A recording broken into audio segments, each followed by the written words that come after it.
નમસ્કાર મિત્રો, ફરી એકવાર સ્વાગત છે તમારું મારા નવા વ્લોગમાં। આજે આપણે જવાનું છે વાડીએ માતાજીનો તાવો બનાવવા માટે।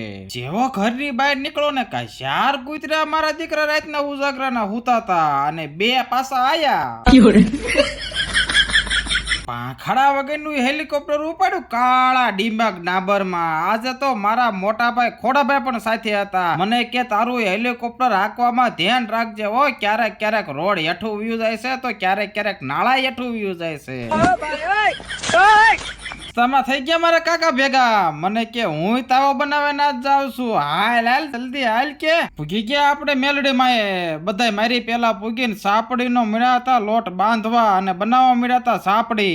અમારે યુવરાજભાઈ તો ટેકનોલોજીનો ઉપયોગ કરીને સાપડી બનાવતા, સાથે અમારે ખોડભાઈ પણ યુવરાજને મદદ કરતા। અમારે વનરાજભાઈ ઘરે કોઈ દી પાણી પીવા ઉભા નથી થયા ને આતે તો માતાજીના તાવાનો લોટ બાંધે છે। પછી આપણે શેડાવા મળ્યા માતાજીના તાવાને।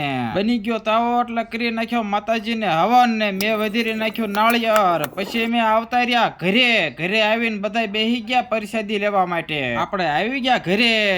તો દોસ્તો, તમને આ વ્લોગ કેવો લાગ્યો લાઈક કોમેન્ટ અને સબસ્ક્રાઇબ કરી દેજો। ફરી મળશું નવા વ્લોગમાં। Tata bye bye.